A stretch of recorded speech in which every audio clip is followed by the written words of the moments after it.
자, 이번 주간 토라 포션의 이름은 바에히 살아 있으니 부활하였으니 입니다. 그래서 이번 주에 창세기가 끝나게 되어집니다. 사실 창세기 토라 포션의 미케츠는 종말의 때의 첫 번째 이야기, 그리고 또 바에까시 저번 주 토라 포션 말씀은 종말의 때의 두 번째 이야기, 그리고 또 이번 주는요 바에히 부활하였다 살아있으니 종말의 때 세 번째 이야기를 말하고 있습니다.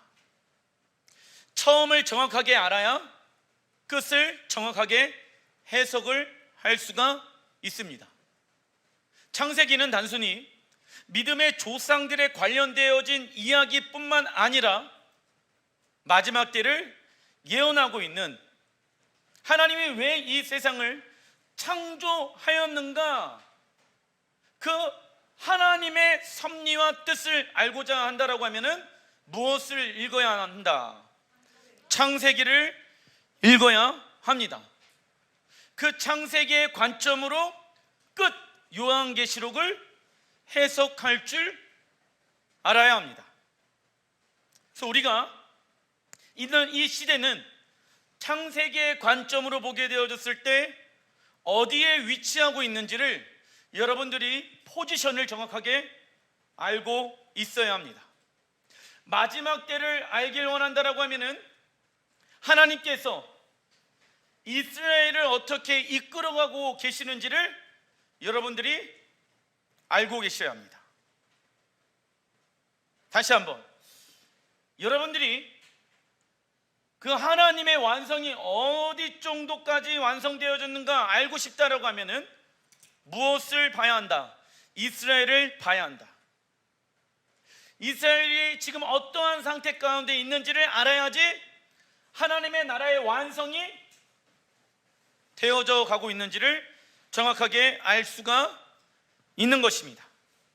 탈락 1번 창세기 47장 28절 시작. 야곱이 애굽 땅에서 70년을 거주하였으니, 이 거주하였으니 우리나라 말로는 거주라고 나오는데 히브리 원어로 보니까 바헤이 살았으니 부활하였으니, 언제 야곱이 부활하게 되어집니까? 죽어있던 영들이 언제 부활하게 되어집니까?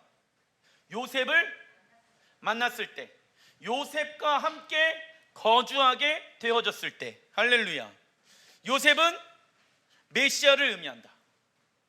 그 메시아 대신 예수아와 함께 거하고 있을 때, 물론 애굽의 상황이 눈에 봤었을 때에는 화려하죠. 걱정 근심이 없죠. 주변에 있는 사람들이 다 야곱과 요셉을 칭송합니다. 그러나 그들이 행복할 수 있었던 근거는 어떤 환경적인 것에 있는 것이 아니라 여호와께서 함께 하고 계시기 때문에, 요셉은 예수아를, 메시아를 예표한다 말씀드렸죠. 죽어 있었던 야곱의 영이 살아나게 되어졌을 때가 언제입니까? 요셉과 함께 거주하고 있었을 때를 살아났다라고 얘기합니다. 그의 나이가 147세라 이스라엘이 죽을 날이 가까움에 그의 아들 요셉을 불러 그에게 이르되, 이제 내가 내게 은혜를 입었거든 청하오니 내게 행하여 애굽에 나를 장사하지 아니하도록 하라. 야곱이 요셉을 불러서 무엇을 얘기하고 있냐면은 나를 장사하지 아니하도록 하라. 어디에? 애굽에. 나를 애굽에 장사하지 말아라. 내가 장사 지내야 할 곳은 하나님께서 예배해 놓으셨다. 그곳은 어디입니까? 약속의 땅, 이스라엘, 가나안 땅, 하나님께서 예배해 놓으셨어. 야곱이 왜 지금 자신의 뼈를 거기에다가 애굽에다가 장사하지 말아라 라고 얘기하냐면, 하나님께서 나를 부활케 하셔서 나에게 새로운 생명을 주시기 때문에 그렇다라고 말씀하고 있습니다. 야곱이 메시아를 상징하는 요셉을 만남으로 인해 다시 살아나게 됩니다.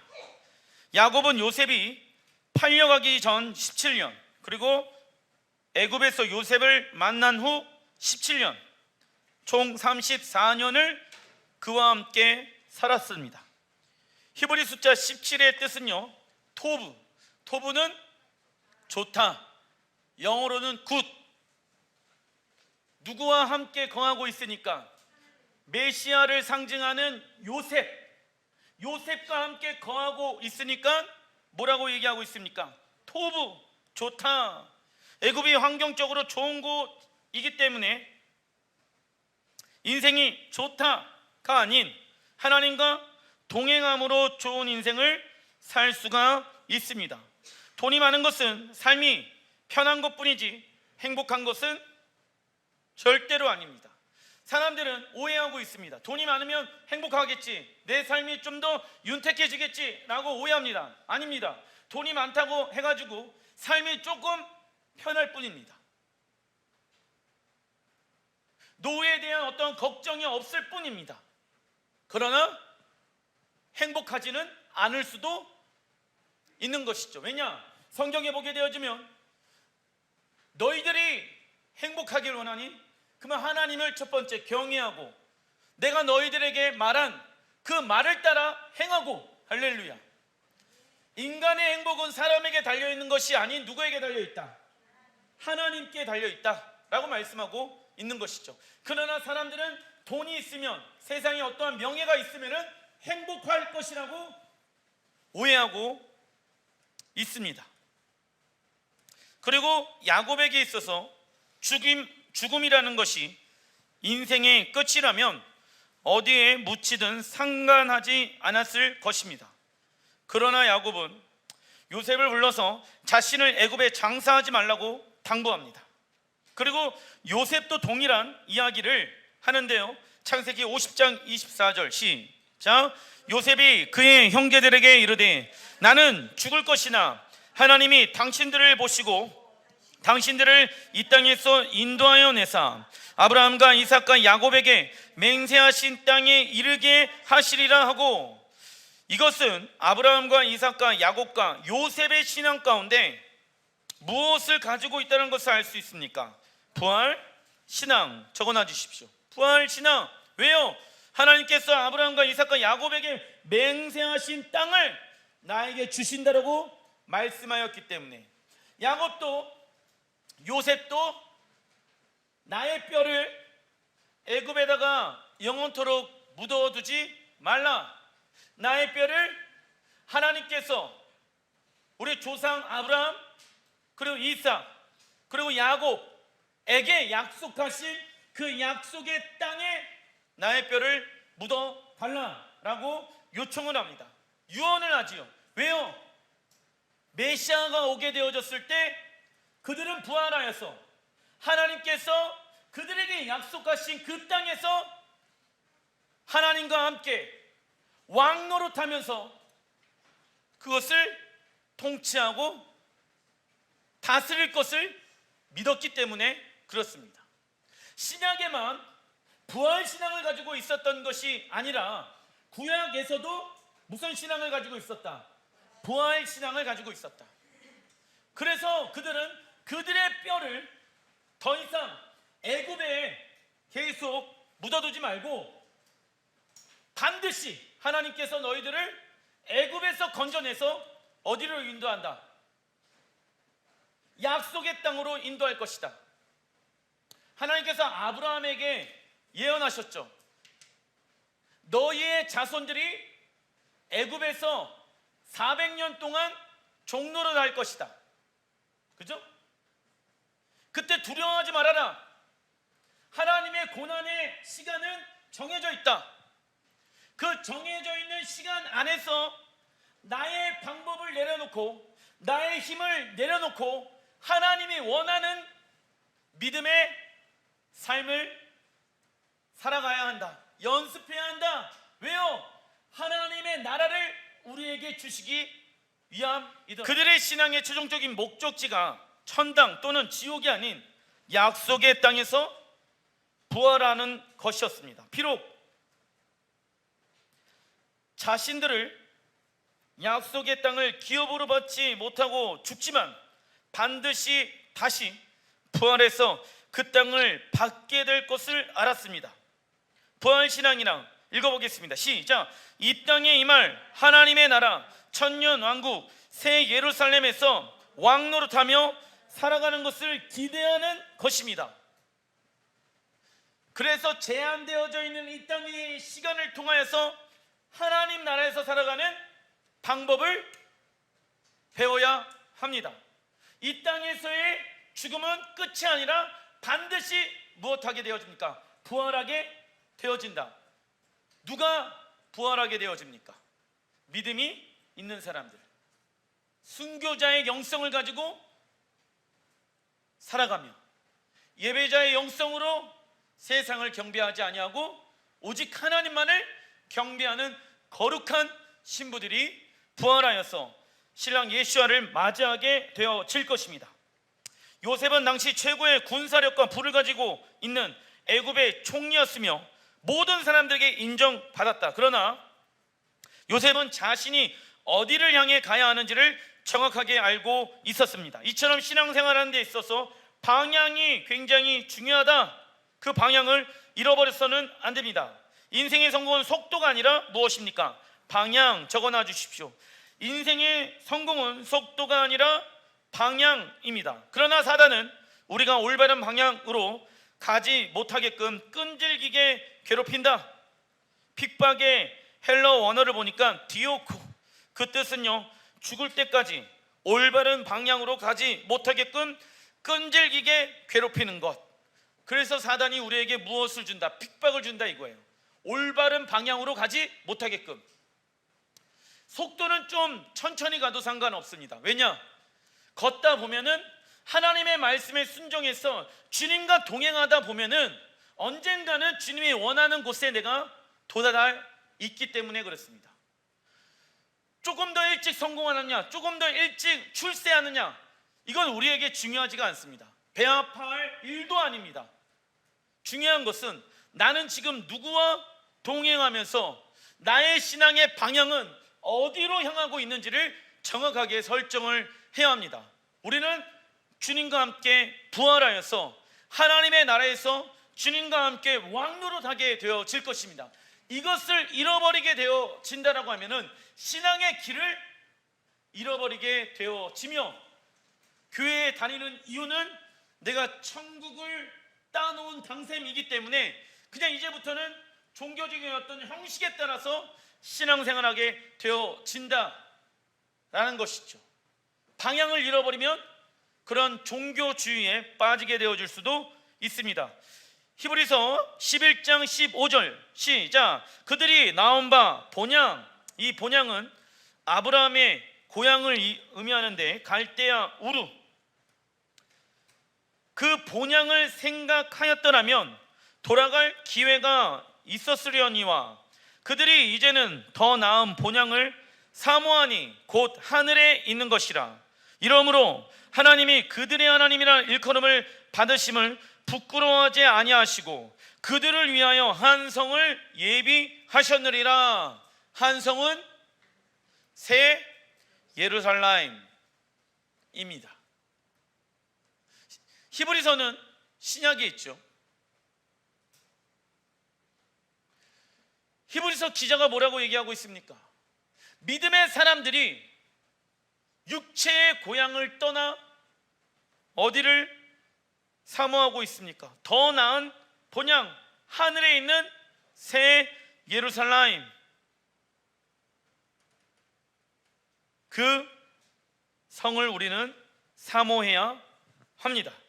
창세기 50장 25절 시작. 하나님이 반드시 당신들을 돌보시리니 당신들은 여기서 내 회고를 메고 올라가겠다 하라. 이 원어의 해석을 보니까 하나님께서 당신들을 반드시 구속하기를 위해서 반드시 찾아오실 것입니다.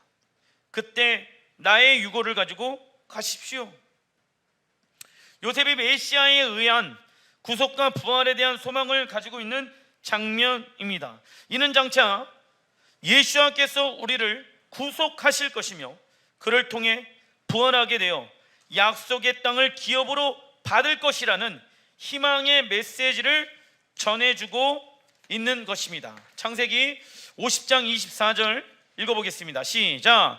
요셉이 그의 형제들에게 이르되 나는 죽을 것이나 하나님이 당신들을 돌보시고 당신들을 이 땅에서 인도하여 내사 아브라함과 이삭과 야곱에게 맹세하신 땅에 이르게 하시리라 하고, 요셉은 비록 애굽에 있지만 하나님께서 아브라함과 이삭과 야곱에게 맹세하신 약속의 땅으로 인도하실 것을 믿었습니다.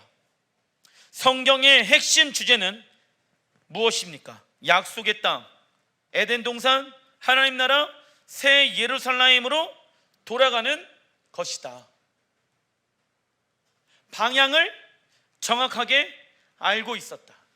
그러나 방향을 놓쳐버리고 만약에 요셉이 그냥 애굽에서 눌러앉기로 결정한다라고 하면은 그들은 신앙의 방향을 잃어버리게 되어진다. 하나님과 전혀 상관없이 살아가게 되어질 수도 있는 것입니다. 어떤 하나님의 축복을 받기 위해서 내가 예수님을 믿는 이유가 될 수도 있겠지요.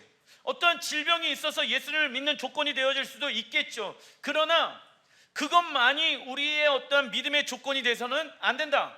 우리의 믿음의 조건은, 내가 하나님을 섬기는 이유는 내가 주님과 함께 하나님 나라에서, 새 예루살렘에서, 에덴 동산에서, 하나님 나라에서 내가 무엇한다? 왕 노릇하면서 주님과 통치하고 온 열방과 온 민족들을 다스릴 것이다 라는 믿음이 내 안에 있어야 한다. 그게 우리의 부르심인 거예요. 그래서 우리는 공동체 안에서 하나님의 말씀을 통해서 훈련하고 하나님의 말씀대로 살아가는 예행 연습들을 한다라는 것이죠. 나는 부활할 것을 무엇하기 때문에? 믿기 때문에. 내가 부활할 것을 믿는 사람들은 정말 나는 죽고 주님이 내 안에 사셨습니다. 그리고 나는 하나님 나라의 왕의 부르심을 받은 자로서 어떻게 살아갑니까? 하나님의 말씀에 의해서 살아갑니다. 줄 수 있는 자가 누구입니까? 부자예요.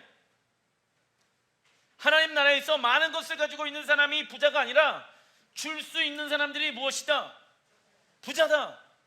하나님이 원하시는 방법으로 그래서 돈을 쓰고 하나님이 원하시는 방법으로 시간을 쓰고. 왜요? 나는 부활하여서 하나님 나라를 통치하고 다스릴 것을 믿기 때문에. 시편 132편 13절 시작. 여호와께서 시온을 택하시고 자기 거처를 삼고자 하여 이르시기를 이는 내가 영원히 쉴 곳이라 내가 여기 거주할 것은 이를 원하였음이로다. 하나님의 영원한 안식처는 어디입니까? 예루살렘. 창세기 2장 8절 여호와 하나님이 동방의 에덴의 동산을 창설하시고 그 지으신 사람을 거기 두시니라. 동산, 우리나라 말로 동산은 히브리 원어로 보니까 간, 이것은 히브리어 동사 가나안에서 유래한 단어입니다. 히브리어 동사 가나안이라는 뜻은요, 적어놔 주십시오. 지키다, 방어하다. 지키다, 방어하다 뜻을 가지고 있습니다. 즉 에덴 동산은 누가 지키고 보호해 주는 곳입니까? 하나님의 보호하심을 받고 있는 곳. 그리고 히브리어 가나안이라는 구약 성경에서 총 8번이 사용되어지는데 전부 무엇과 관련되어져서 사용되어집니까? 예루살렘. 창세기 단락 2번 48장 3절 시작. 요셉에게 이르되 이전에 가나안 땅 루스에서 전능하신 하나님이 내게 나타나사 복을 주시며 내게 이르시되 내가 너로 생육하고 번성하게 하여 내게서 많은 백성이 나게 하고 내가 이 땅을 내 후손에게 주어 영원한 소유가 되게 하리라 하셨느니라. 전능하신 하나님, 히브리 원어로 엘 샤다이. 이 샤다이는요 젖을 주다, 그러니까 열방을 하나님이 먹이시고 살리시다, 능력의 하나님, 그것을 의미합니다. 전능하신 하나님이 나타나서 야곱에게 말씀하십니다. 어떠한 말씀을 하시냐면 많은 백성들이 일어나게 되어질 것이다. 누구를 통해서? 야곱, 너를 통하여서. 이 많은 백성이라는 히브리 원어 보니까 카할 배웠죠? 카할은 무엇을 의미합니까? 적어놔 주십시오. 에클레시아 옆에 교회 공동체, 거룩한 공동체를 뜻하지.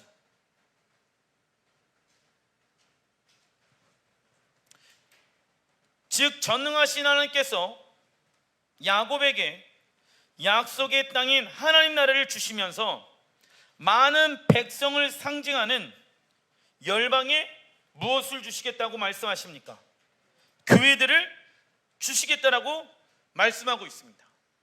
제가 해석하는 것이 아니라 히브리 원어의 본문이 그렇게 사용되어져 있습니다.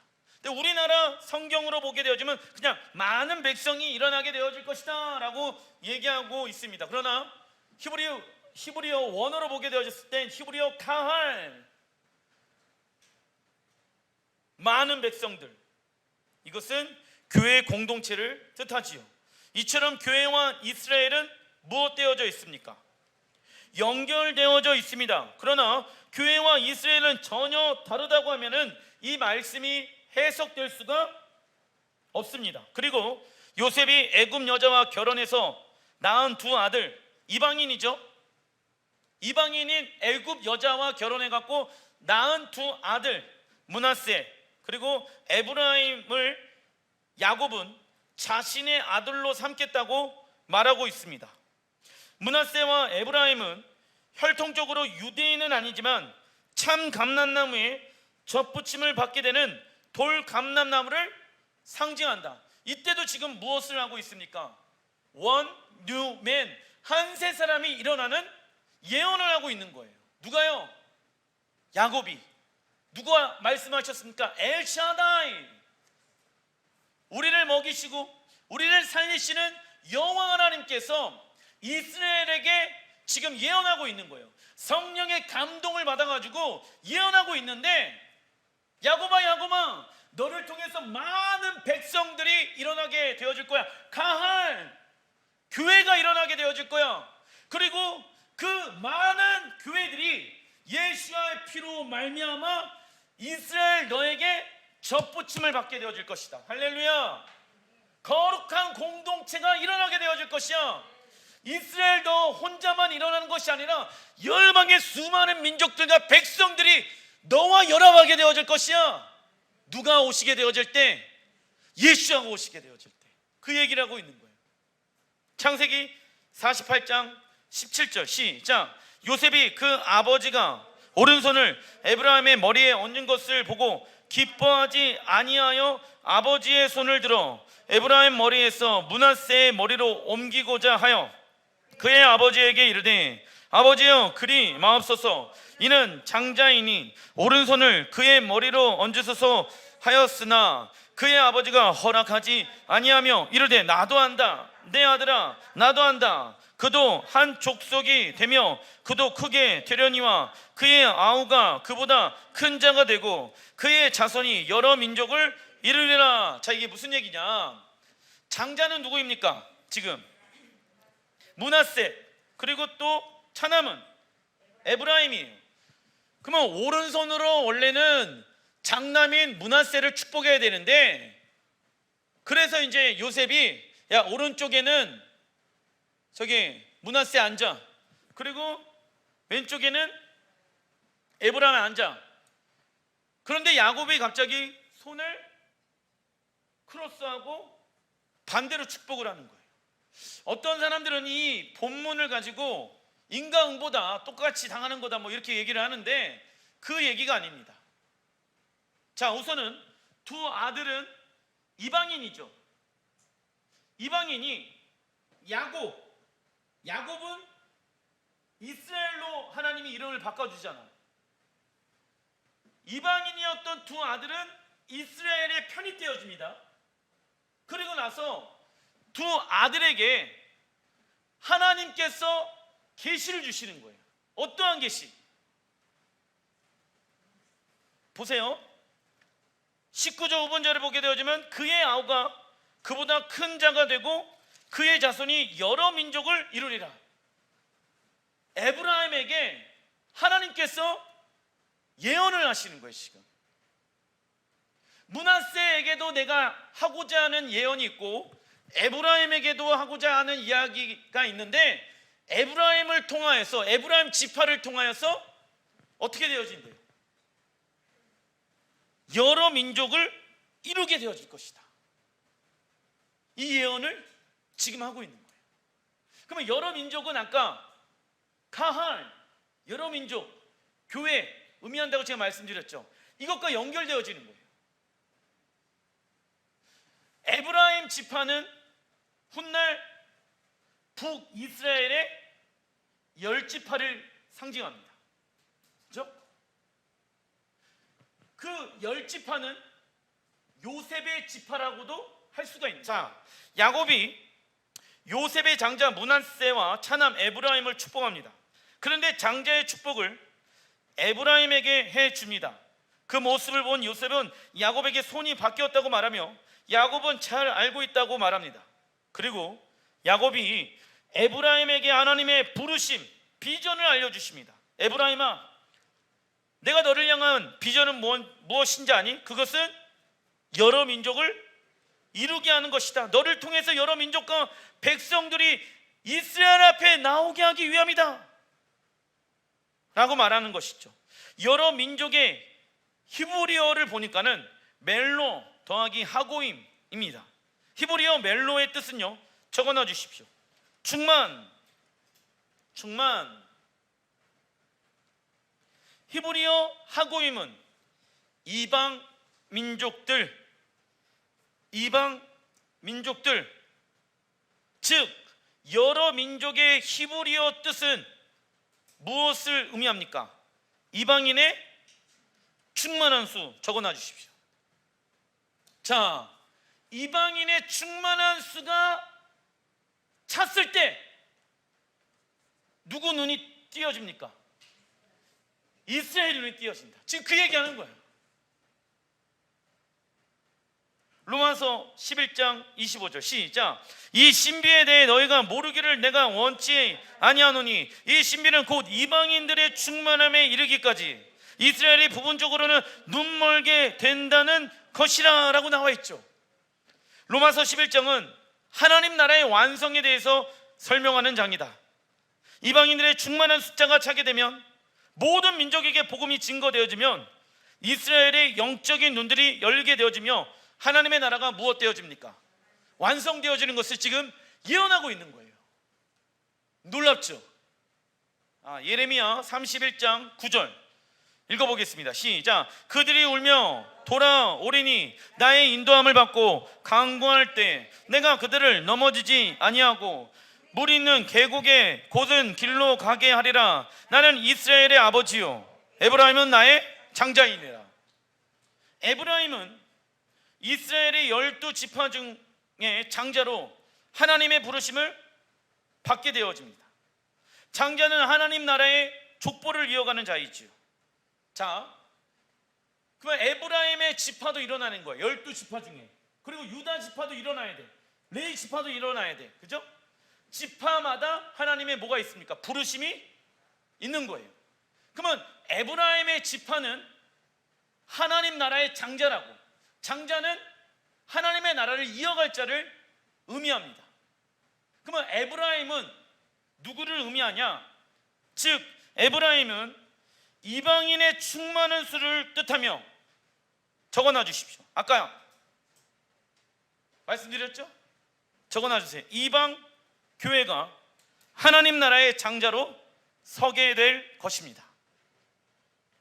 하나님 나라의 완성을 알길 원한다면 하나님께서 이스라엘을 어떻게 이끌어가고 계시는지를 볼 수 있어야 합니다.